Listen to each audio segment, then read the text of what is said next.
Okay, well, this week's question is from Hugh, and it's a doozy. Hello both. I'm writing regarding hashtag Gamergate controversy that has engulfed the global gaming community in recent weeks. Taking place across millions of blogs, Twitter accounts and Facebook pages, reported almost all game sites internationally, as well as news and commentary outlets including Guardian, Al Jazeera, Forbes and Overland, it's disappointing there has been no discussion of this important game story from Good Game over the 3 weeks that it has developed. Now featuring in ABC Online and The Roast, the outward appearance is that Good Game is making its statement by not reporting the story.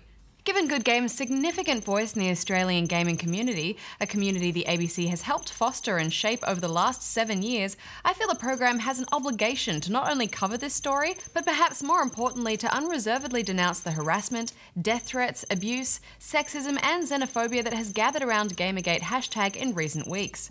These toxic attitudes inflict critical damage to the development of games and play, and the great diversity of people who discuss, create and enjoy them. Very best regards, Hugh. Well, I guess we should start off by saying we're totally with you, Hugh, and that we unequivocally denounce all of the hatred and harassment that has been surrounding this issue. I mean, any kind of abusive behaviour has no place anywhere in the world, and it hurts to see so much of it in our community. Absolutely. Gamergate, as it's being called, has sparked discussions on some very serious issues, which all deserve to be talked about, but it's hard to have a real discussion about them as an industry and community when people don't treat each other with respect. As for what it's all about, well, it's a big, complex timeline, but we'll break it down as much as we can here.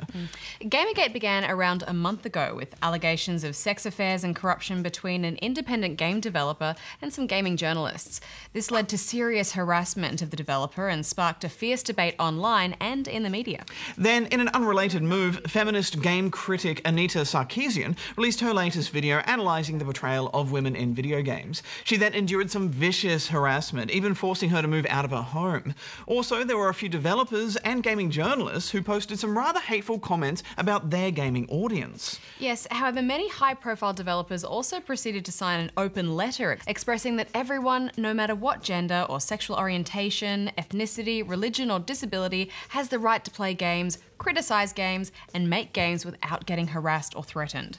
The letter also urged people to take a stand against hateful and harassing speech and encourage the reporting and flagging of these issues using available social media tools. Then, with many articles and blog posts, the conversation also steered towards the use of the term gamer itself and whether or not it's something that's necessary as an identity. I mean, all of these issues have fallen under the Gamergate umbrella, making it more problematic to try and resolve, especially since there's so much online noise across so many different forums and social media threads. Yes, it gets cloudy and loud, especially when people feel like they don't have a voice or aren't being heard.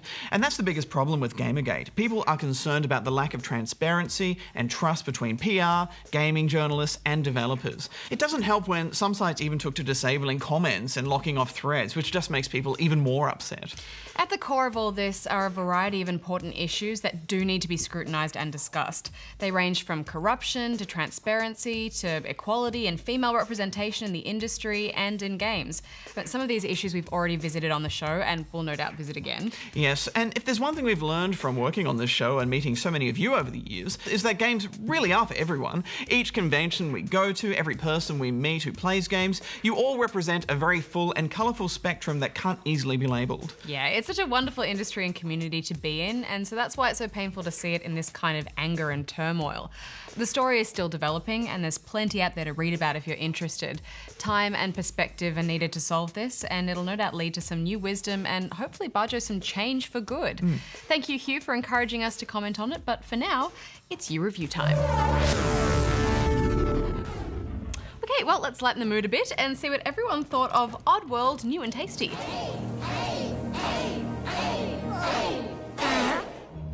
Most of you seem to enjoy it, like Space Bondy here, who wrote, "Took me way back to when farts were funny. What am I saying? Farts are always funny." 8 stars. Harry, meanwhile, was slightly less enthused about the fart, but still enjoyed it, saying, "This is the same as the first game, but that makes it good. The only thing I kind of had a problem was the farts, as I heard so many in South Park The Stick of Truth and Tomodachi Life." Password? Okay, you can pass. 9 stars. You can get desensitized to farts over time. It's a fart overload.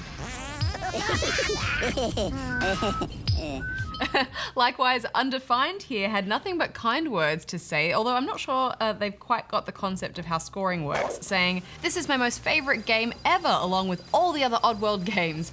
1.5 stars.